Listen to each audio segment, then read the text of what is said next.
Information formula, देखिए जो formula आपका इंफॉर्मेशन फार्मूला है, वो इंफॉर्मेशन फार्मूला जो है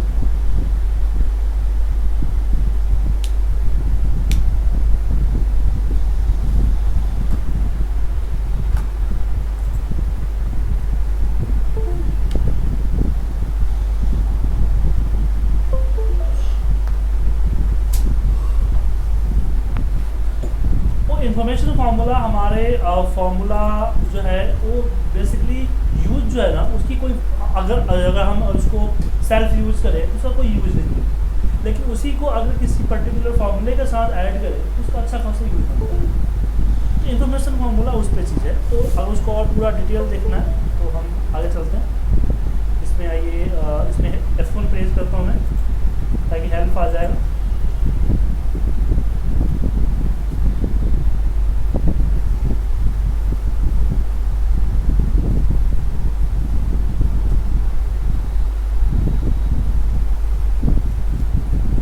यहाँ पे आपके पास जो है, यहाँ पे फंक्शन रेफरेंसेस पे आते हैं, इसमें आता है database and list management formula,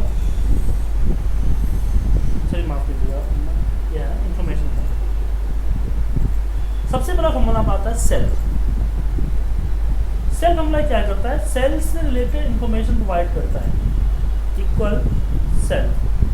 हम यहाँ पे सेल पे गए और यहाँ पे मैंने जो भी जैसे हमने लिख दिया कॉलम, ये क्या करेगा, जो हम करेक्टर देंगे उसका कॉलम नंबर शो करेगा, फाइल हो ठीक है।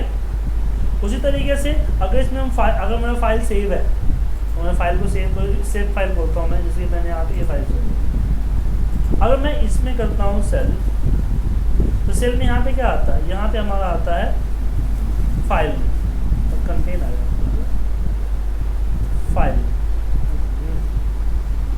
फाइल ने एंटर मारा, तो ये फाइल कंप्लीट जो सेव है ना वो आ गया, हाँ जिस नाम से जिस लोकेशन में सेव है उसका कंप्लीट यहाँ पे आपको दिख गया।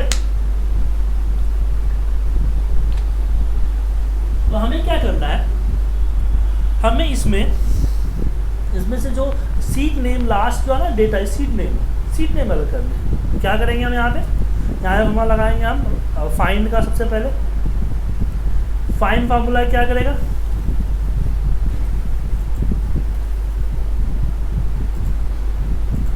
इसमें से हम बोले कि क्लोजिंग ब्रैकेट जो है वहाँ हमारा ख़त्म हो रहा है, फाइल नेम वहाँ से स्टार्ट हो रहा है हमारा सीट नेम, सिलेक्ट किए कॉमा 1 आ गया 41। फिर इसमें हम लगाएंगे फार्मूला राइट का, RIGHT राइट, इसको सिलेक्ट करते हैं,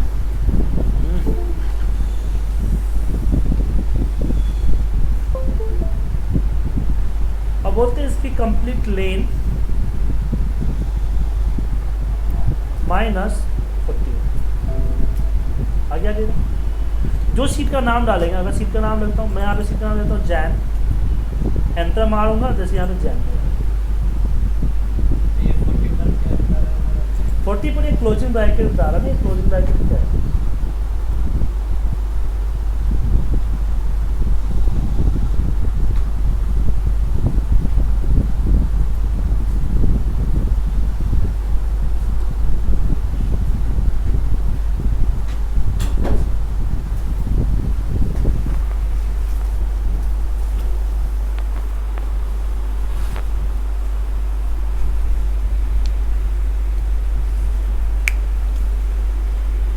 ठीक है।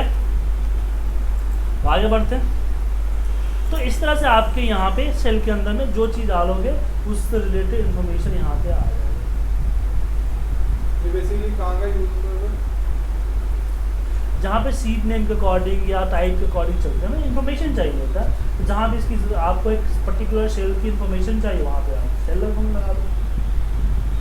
अगर उस पर क्लिक करेंगे तो वो इन्फॉर्मेशन वो सेल खुलेगा कि नहीं, सिर्फ इन्फॉर्मेशन नहीं होगा, लिंक हाइपरलिंक होगी ना, जिसको इन्फॉर्मेशन लेकर अगर उसे हाइपरलिंक से कनेक्ट कर दें तो कर सकते हो।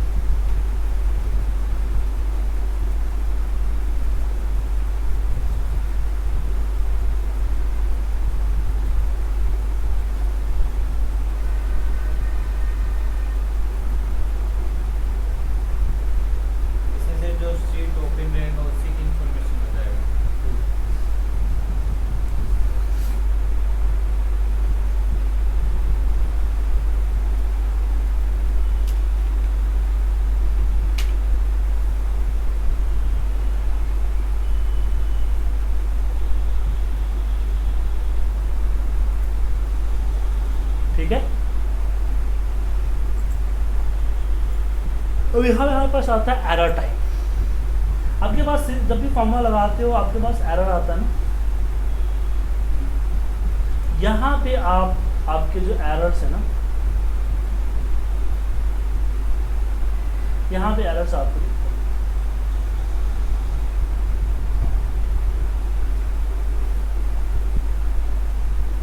तो एरर्स कितने तरह के होते हैं? नल, जब आप नल यूज करते हो,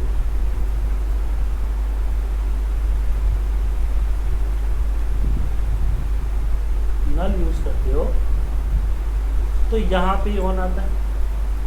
नल का भी यूज मतलब कि जब आप एरर टाइप लगाओगे इसके अंदर में एरर दोगे तो जो रिटर्न होगा वो यहाँ पे दिखा देगा।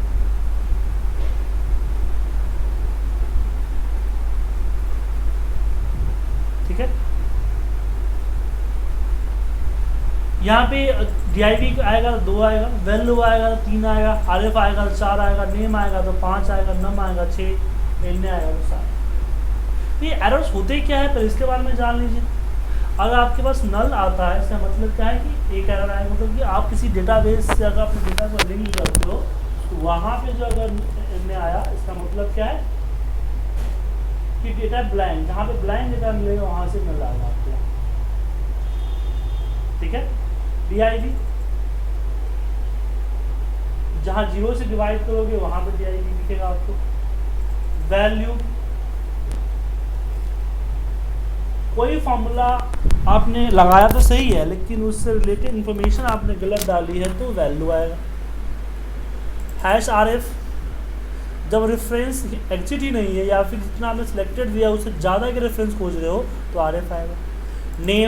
नेम सिंपल है, फॉर्मूला जो आप लगा रहे हो वो फॉर्मूला एग्जिस्ट नहीं कर रहा है। नम एक डी गेट फॉर्मूला होता है, डुप्लीकेट में आता है, उसके लिए यूज होता है, आप बता दूंगा। और एंड में भी लॉजिकल फॉर्मूला है। तो आपके पास जो फॉर्मूले हैं इफ एरर फॉर्मूला है, तो इफ एरर क्या करता है कि पर्टिकुलर डेटा जो डुप्लीकेट डेटा है उस डुप्लीकेट डेटा को करिए, माफ़ कीजिएगा, जो एरर है एरर की जगह पे कुछ और शो कर देता है। इफ एरर यही करता है ना कि अगर आपके पास एरर कुछ है तो उस एरर की जगह पे एक नई चीज़ शो कर देता है जो चाहती हो, लेकिन वो हर तरह के एरर को करता है। लेकिन आप चाहते हैं एक पर्टिकुलर एरर के करे, उस केस में आप लगाओगे एरर टाइप, तो एरर का नंबर देगा, उस नंबर के बिहाफ पे आप इफ कंडीशन लगा लोगे। ठीक है, उसके बाद इन्फो क्या करता है, आपको इन्फॉर्मेशन देता है। जैसे कि मुझे पता करना है कि वर्जन कौन सा है, आप इस तरह का फॉर्मूला लगाना चाहते हैं कि इस तरह का फॉर्मूला क्या है, सिर्फ 12 सेल में चलता है, तो इन्फो फॉर्मूला जो है आपका वो वर्जन बताता है या सिस्टम टाइप बताता है या डायरेक्टरी बताता है कि आपका डिफ़ॉल्ट किस फोल्डर में सेव है, कुछ ये बताता है। जैसे कि मैंने आप दे दिया इन्फो, इसके अंदर में डाल दिया मैंने रिलीज, या बता रहा है 12, मतलब कि एक्सेल जो है 7/12 है। अगर एक्सेल 3 पे सेम फॉर्मूला लगाओगे तो दिखाएगा आपको 15। चलिए 13 पे मैं लगा रहा हूँ,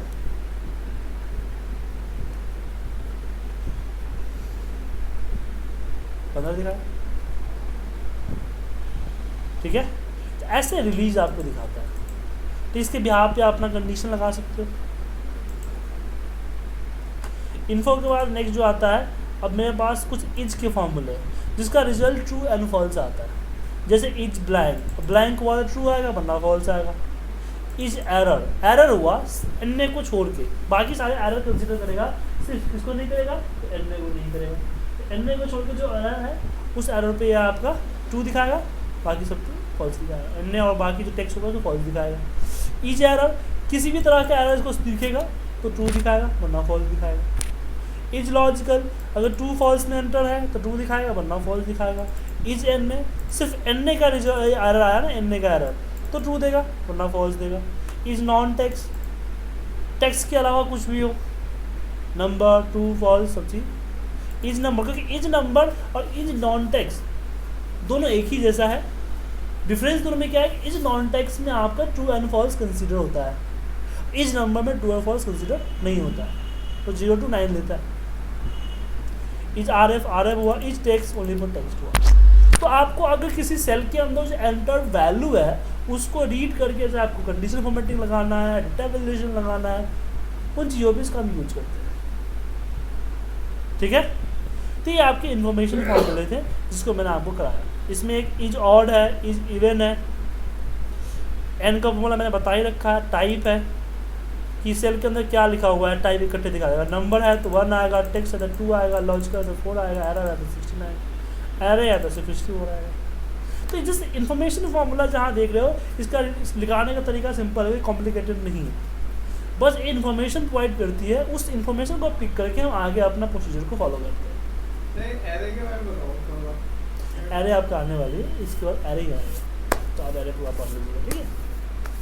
ठीक है, तो लिस्ट मैनेजमेंट फार्मूला के बाद नेक्स्ट जो आता है हमारा डेटाबेस आता है।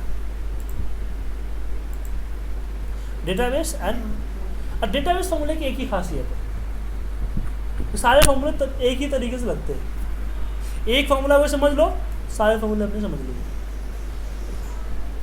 तो चलिए हम आपको बताते हैं डेटाबेस फार्मूले का बेनिफिट क्या है, यूज क्या है। इसके लिए मैं डेटा वाला फाइल ओपन करता हूँ, इसको लिया नहीं ले लेता, ठीक है। अब अभी आपको जो मैंने आपको शामी बताया था ना आपको, तो आप ये कर सकते हो कि पुणे सिटी, पुणे हो गया, क्वांटिटी एमआरपी में डाल देता हूँ, तो एक एक कंडीशंस आप यहाँ पे समिफ्स लगा दोगे।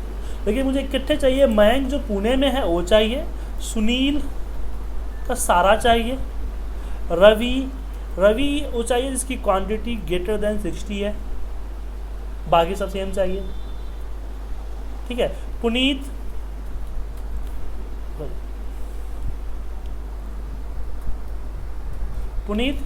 वो चाहिए जिसका ग्रेटर देन 60 है, लेस देन 60 है एमआरपी।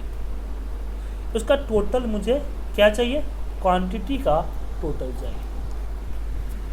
अब इसके लिए आपको जितने कंडीशन उतने अलग अलग तरह के समिफ्स लगाने पड़ेंगे, क्योंकि हर किसी का कंडीशन अलग अलग है ना। तो यहाँ पे तो काफ़ी कॉम्प्लिकेटेड हो गया। इसी चीज़ को रोकने के लिए हमारे पास जो है डेटाबेस लिस्ट मैनेजमेंट फार्मूला है, जिसको हम डी से स्टार्ट होता है। जैसे सम करना है तो डी सम, डेटाबेस सम। इसमें लगाने का तरीका सेम है, आप पहले डेटा को सिलेक्ट कर लो और जिस फील्ड का सम करना है उसको सिलेक्ट कर लो और क्राइटेरिया सिलेक्ट कर लो। क्राइटेरिया में आपका हेडिंग होना जरूरी है, हेडिंग से ही समझता है ना। तो इसमें क्या हुआ, मयंक का पुणे लिया है, सुनील का टोटल लिया है, रवि का जस्ट ग्रेटर देन 60 लिया है और पुनीत का greater than MRP less than 60 लिया है। अंदर ही अंदर अपना कैलकुलेशन करेंगे। ऐसे आपको काउंट करना है तो डी काउंट और काउंट है, दो अलग अलग फॉर्मूले हैं, लगाने का तरीका सबका सेम है, comma field criteria, D count a database, city को काउंट करना है क्राइटेरिया, डी एवरेज सेलेक्ट कर लिया, फिल क्राइटेरिया, डी मैक्स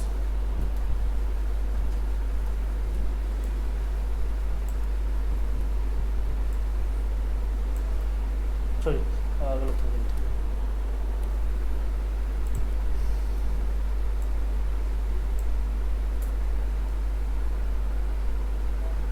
ठीक है, डी मीन। तो इस तरह से इसमें बहुत सारे फॉर्मूले हैं और सारे लगा सकते हैं, D average, D count, D mean, D get, D max, D product, standard deviation, sum, get maximum, maximum निकालना है गेट। हाँ इसके वजह से मैक्सिमम निकाला नहीं इसमें, यहाँ पर लिखा है तो डी प्रोडक्ट क्या है?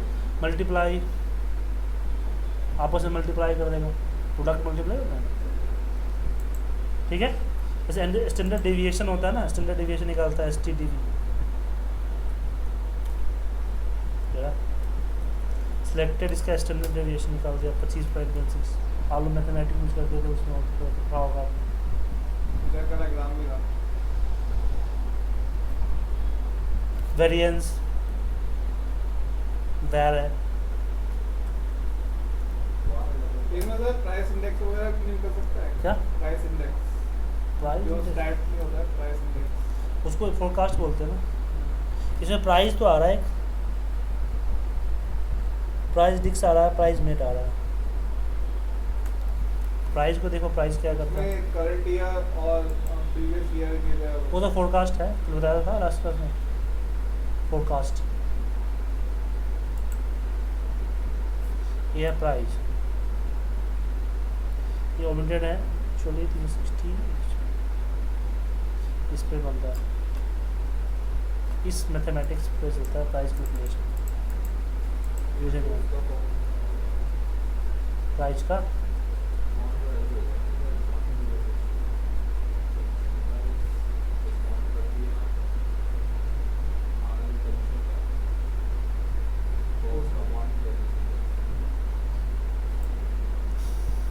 मुझे कुछ नहीं नजर आ रहा, क्योंकि बेसिकली क्या है कि हमने 12th में मैथ पढ़ा था, ठीक है, तो स्टैटिक्स में मैं पढ़ा ही नहीं था, कंबाइंड मैथ था, पुराने 60 में पुराने थे, तो मेरा अलजेब्रा अच्छा था, अलजेब्रा मैंने पढ़ा दिया, मेरा बीजगणित अच्छा था, कैलकुलेशन अच्छी थी, कैलकुलेशन में पढ़ा दिया, ये सब पढ़ा ही नहीं मैंने। उसके बाद जब मैं BCA किया तो उस पर तो उसका अलग मैथ है, उसमें उसका अलग मैथ, उसको डिस्क्रीट मैथमेटिक्स कहते हैं, ट्रू फॉल्स करके, वो अलग चीज़ थी। उसके बाद जो मैथमेटिक्स आई हमारा, वो कंप्यूटर से रिलेटेड मैथमेटिक्स है, ये सब है ही नहीं, ठीक है। इससे हेल्प ऑप्शन डायरेक्ट कैसे उनकी चीज का क्लियर जैसे कोई फार्मूला आपने लगाया ना, तो यहाँ पे क्लिक करो, फार्मूला आ गया, हेल्प दिस फंक्शन। इसमें एक चीज़ और होता है, जैसे कि मुझे सुनील चाहिए पुणे में, जिसका क्वांटिटी, मुझे इसकी MRP चाहिए, तो वी लुकअप, मुझे इसकी MRP यहाँ पे लुकअप करना है। वी लुकअप नहीं तो करेगा ना, लेकिन यहाँ पे एक फॉर्मूला आता है डी गेट का, डी गेट लुकअप कर देगा। लगाने का तरीका सेम है, डेटाबेस फील्ड क्या लेना है, MRP लेना है, और क्राइटेरिया क्या है, एरर क्राइटेरिया। लेकिन अगर वो डुप्लीकेट हुआ तो यहाँ पे नम का एरर आएगा, इसलिए इतना पॉपुलर नहीं हुआ, ठीक है। तो डेटाबेस फार्मूला लगाने का एक ही तरीका है, सबका रिजल्ट सबके अलग अलग है, क्लियर है। डेटाबेस फार्मूले, और इसी डेटाबेस फार्मूले के कंसेप्ट में हम एडवांस फिल्टर करेंगे, सेम क्राइटेरिया है। अब चलिए फाइनेंशियली कुछ फॉर्मूले पढ़ लेते हैं, जितना मुझे आता है मैं उसे पढ़ा देता हूँ। सबसे पहले हम बात करते हैं किसकी, अब मान लीजिए कि प्रिंसिपल मेरे पास 50,000 रुपये है, रेट हमारा मान लीजिए 12% ईयरली है, और टाइम जो है हमारे पास वो 4 साल है। तो मुझे EMI निकालना है कि मैंने 50,000 12% के लोन पे लिया है 4 साल के लिए, तो मैं कितना मंथली पे करूं ताकि 50,000 पूरा हो। इसके लिए लगता है फॉर्मूला PMT का, PMT रेट। अब PMT कैलकुलेशन किससे है, मंथली है तो आप डिवाइड बाई 12 करोगे, डेली है तो आप डिवाइड बाई 365 करोगे। NPR just multiply by NPR time होता है। PB आपका प्रेजेंट वैल्यू है, उसको कुछ में डालो, एंटर डालो, ये हमेशा माइनस में आएगा, 1316 रुपये 69 पैसे। अब आपको इसको वेरीफाई करना है कि इट इज़ करेक्ट, तो कैसे करोगे, चलिए इसकी मैनुअल कैलकुलेशन बताता है कि हम मैनुअल कैलकुलेशन कैसे करते हैं। कोई फॉर्मूला है इसके लिए, हाँ है कुछ फॉर्मूला,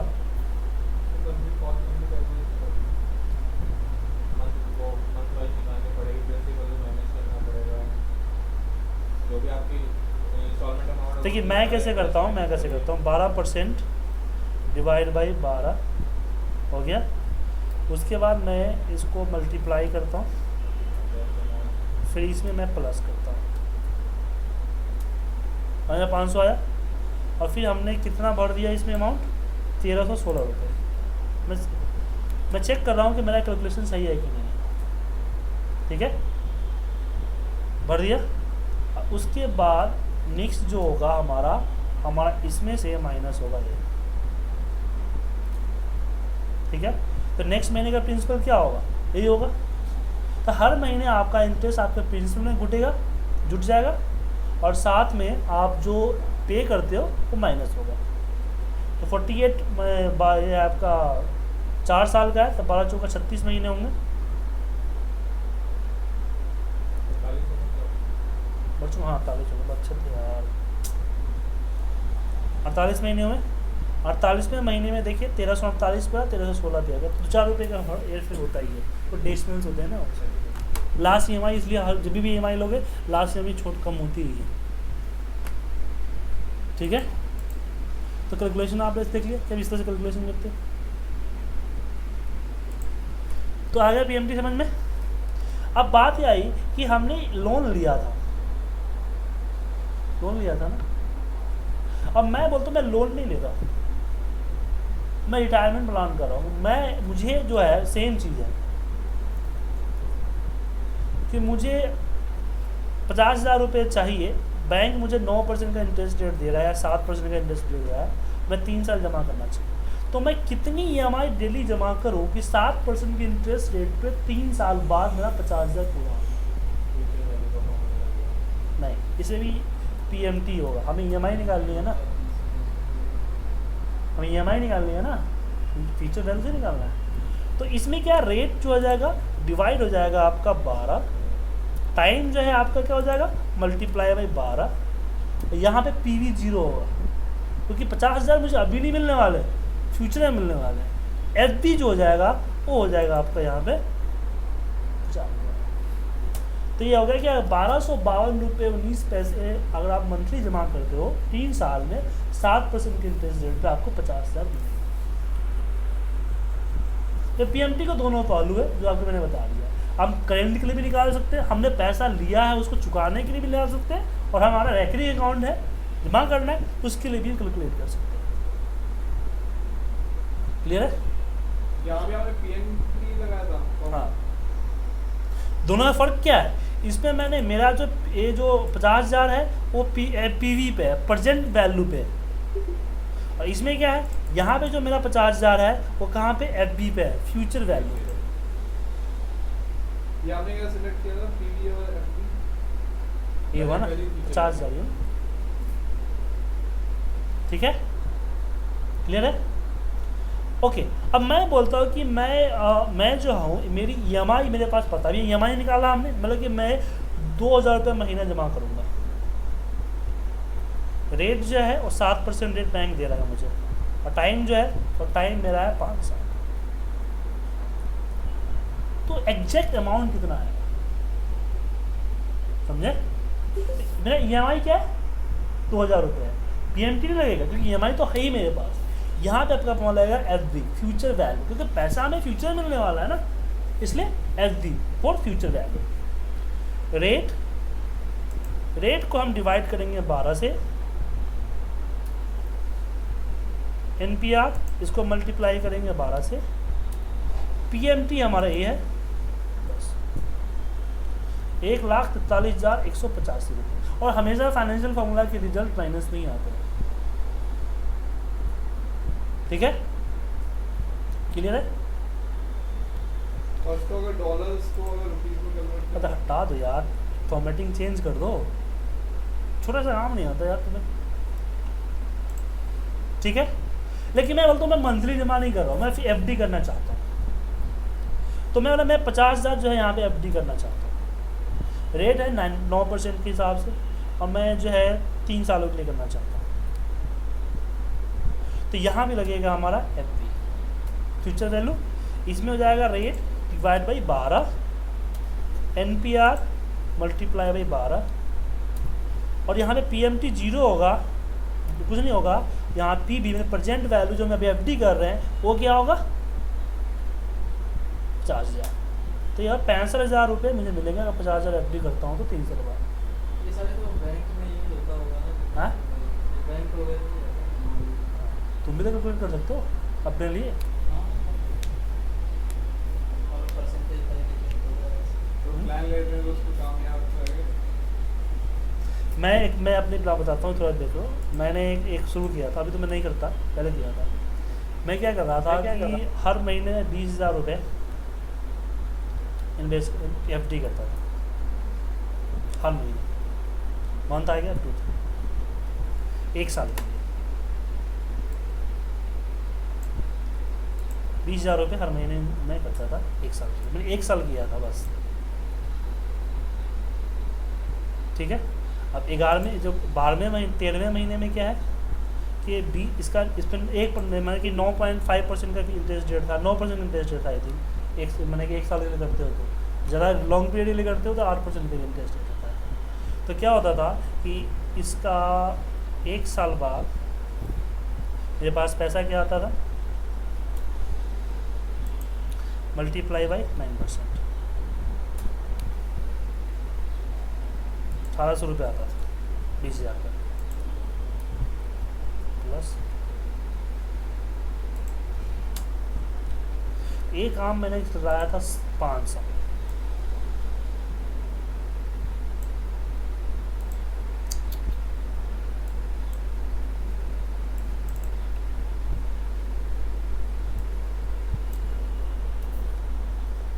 पैसा इन्वेस्ट 1 ही साल किया था,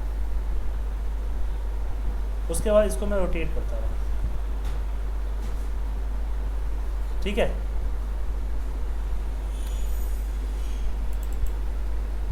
उसके बाद मुझे ये मिले थे 5 साल बाद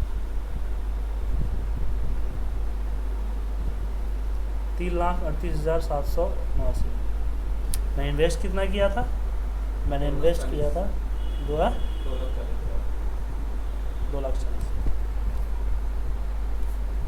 अभी एक बार में नहीं, अगर मैं रैकरिंग करता सालाना तो मुझे 7% मिलता है। रैकिंग में 7% मिलता है ना, ऊपर से बाउंडेशन है कि जमा हर साल करना ही करना है। मैंने क्या किया, 1 साल ही 20,000 रुपये का मैंने FD कर दिया और उसी FD को मैं रोटेट करता रहा। कहा कि अगर मुझे पैसे की ज़रूरत पड़ेगी तो मैं यहाँ पे आ रहे हैं, हर महीने मेरे पास आ रहे हैं पैसे 1,800 रुपये। पहले साल 1,800 आ रहे हैं, दूसरे साल पहले साल कितना 1,800 आया ना, दूसरे साल मेरे पास 3,700 आया। तो हर साल जो है मेरा ये दुगना होते जा रहा है, बढ़ रहा था मतलब कि, क्योंकि इसका 9% आया ना, हर साल जो है मेरा ये बढ़ रहा था। अब नॉर्मली भी बैंक में यही एडवाइस करते हैं कि अगर आप किसी प्लान में इन्वेस्ट कर रहे हो उसकी आप FD करवा लो, वो मैच्योर होगी उसको आप यहाँ पे इन्वेस्ट कर लो। तो आप लोग भी अगर आप है सैलरी का FD का 10,000 से भी होती है, 1 साल दिक्कत करना है 12 FD कर दो महीने महीने, हर महीने आपको हर महीने FD आएंगे, उसको रोटेट करते रहो। फिर लॉन्ग टर्म जो है, अब ऐसे ही अगर मैंने 5 साल किया था, 5 साल में मेरे पास 3 लाख रुपये इकट्ठा हो गया। उसके बाद मैं जरूर इन्वेस्ट कर दिया कहीं और, फिर ज़रूरत पड़ेगी। और मेरे साथ मेरा एक दोस्त है राजू नाम, उसने भी किया था, वो करीब उसका 11 साल हो चुका है, 11 साल उसका हो चुका है। तो 7 लाख से देखो ऐसे बताता हूँ, 11 साल हो चुके हैं। 11 साल कितना हुआ, 11 12 हाँ 72 मंथ्स, ठीक है। नहीं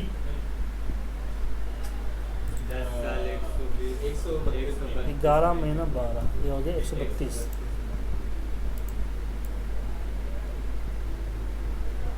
अभी वो कर रहा है,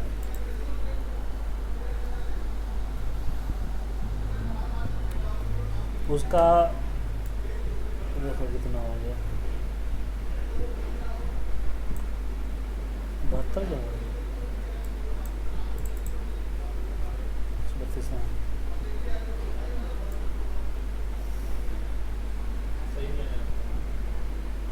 सही तो है हाँ।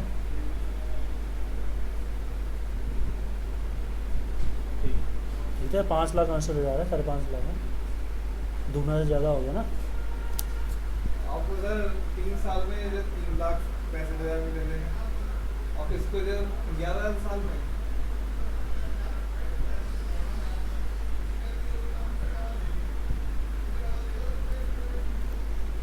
ये कैलकुलेशन गलत तो नहीं है? क्या तो बनेगा ये सही तो है कैलकुलेशन।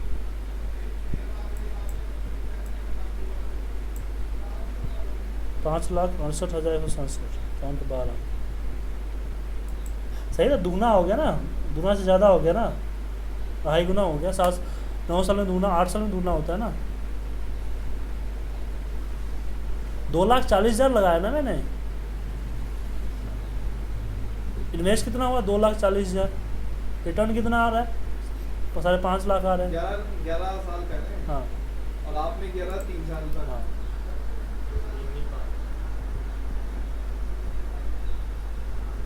हाँ 3 साल के लिए किया था मैंने। आपको रिटर्न आया मैंने 3 साल नहीं 5 साल किया था।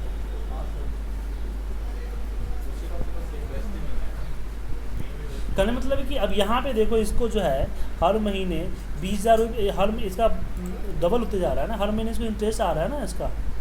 अगर तुम जोड़ो इसके मंथली इंटरेस्ट जोड़ो, तो अगर मैं इसको 9% कर दूँ, 1,800 रुपये आ रहा है। शुरुआत में 1,800 आया, इसी को इन्वेस्ट कर रहा है। अभी इसको 42 रुपये आ रहा है ना, 11 साल चला है। अगर ये जो है, अगर अपना फ्यूचर इसको छोड़ दे फ्यूचर में बुढ़ापे तक, मान लीजिए 165 200 महीने मान लो ना। मैंने हिसाब लगाया था कि अगर तुम 200 महीना करते हो तो फिर तुम्हें कमाने की ज़रूरत नहीं है।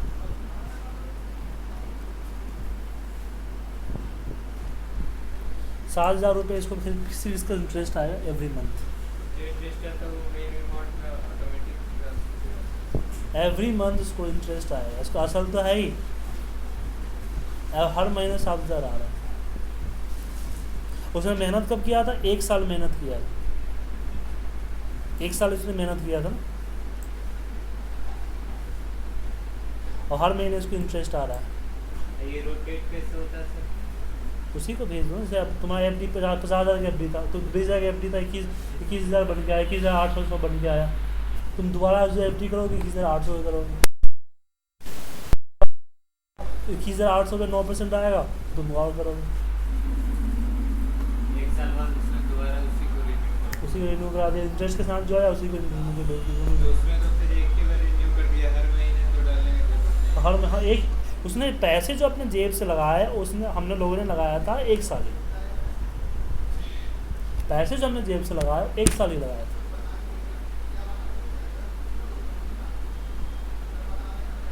और हमने 1 साल लगाने के बाद मैंने 5 साल वेट किया था, वो पूरे 10 साल वेट कर लिया। अब 10 साल वेट करने के बाद उसका 4,000 रुपये महीना जो है उसका जो आ रहा है, 4,000 महीना उसका आ रहा है इंटरेस्ट। 4-5,000 महीना आ रहा है ना इंटरेस्ट उसका। तो अभी अगर वो छोड़ दे, रिन्यू सिर्फ अपना असल से रिन्यू करे, तो 4,000 महीना उसको इंटरेस्ट आ रहा है। गांव के रहने वाला, उसकी सैलरी 8,000 रुपये सैलरी है उसकी, 4,000 उसको मिल रहा है, 12,000 मिलता है, हो गया, खत्म हो गया ना। और हमने इकट्ठा किया था, हमने 1 साल चलाया था। हमने बोला कि इसी चीज़ को अगर हम 5 साल तक चलाते हैं, 2 साल 20,000 रुपये अगर 3 साल या 4 साल जमा करते हैं, हमने ये हिसाब लगाया था कि अगली बार भी हम 20,000 और जमा करें,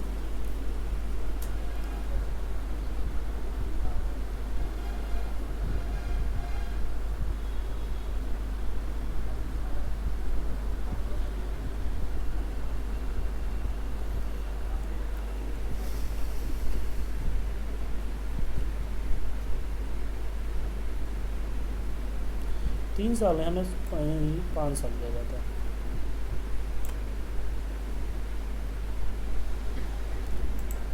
सुनो, यहाँ देखो, अगर 20,000 रुपये अगर 5 साल इकट्ठा करते हो तो 10,000 रुपया आपका इंटरेस्ट आएगा हर महीने में, कमाने की ज़रूरत नहीं।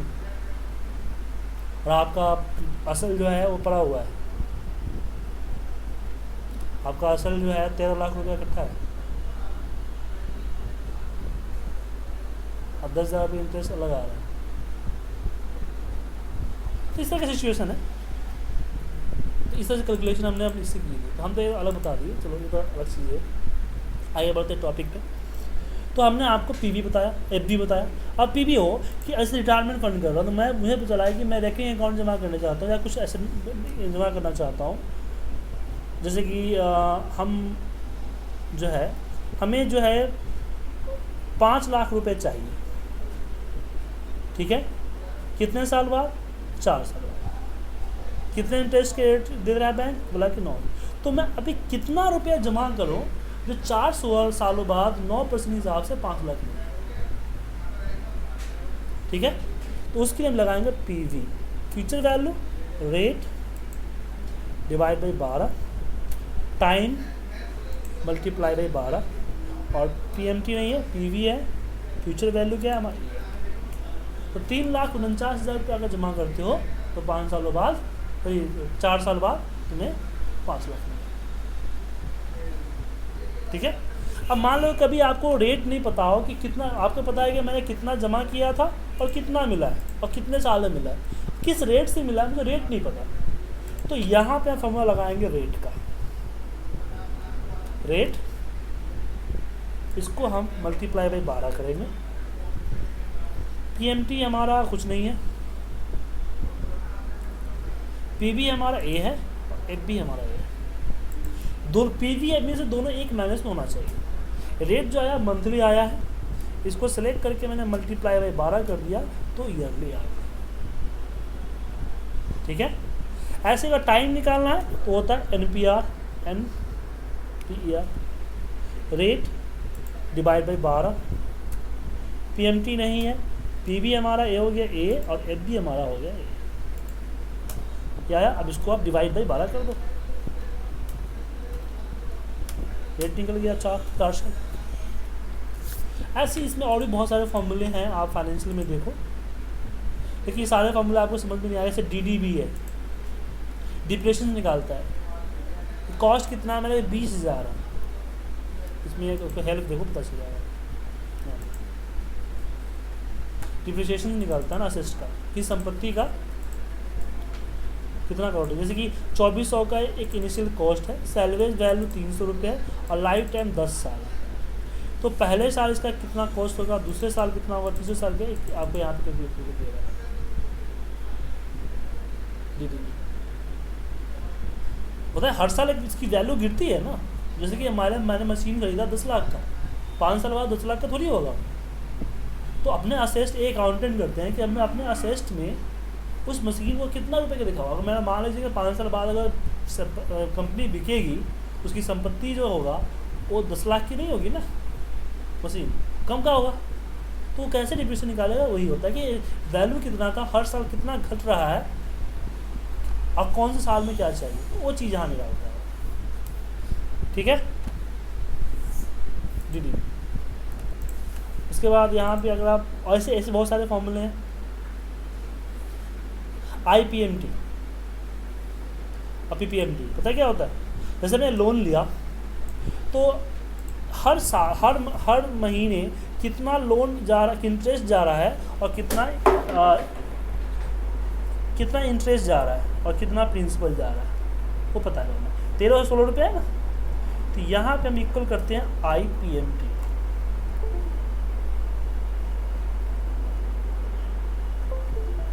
IPMT रेट डिवाइड बाई 12, कौन सा महीना है? मैं बोला पहला महीना, कॉमा NPR क्या है? Multiply by 12।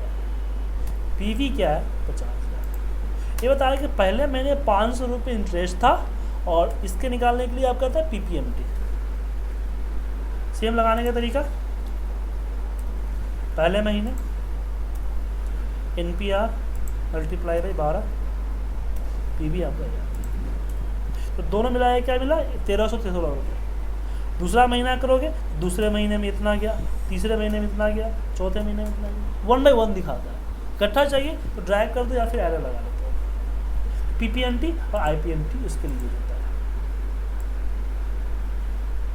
और भी यहाँ पे IR है, वेरिएशन निकालता है, internal rate of return, NPV return on the net present value and ये सारी चीज़ें, प्राइस है, ये चीज़ें तो एक बार देख लीजिएगा क्योंकि इसमें बहुत सारी चीज़ें आपको समझ में नहीं आए। ठीक है, तो कल हम जो है ना बाकी जो चीज़ें बची है मेनू बार में, जैसे कि यहाँ पे बचा है डेटा वैल्यूएशन, जो इसमें जो चीज़ें हैं इसमें आपको इम्पोर्टेंट पार्ट है, डेटा वैल्यूएशन इम्पोर्टेंट पार्ट है। तो 2-3 क्लास में इसको कवर करेंगे, उसके बाद हम बढ़ेंगे advance formula is like error formula and formula nesting. तब तो आप प्रैक्टिस कीजिए।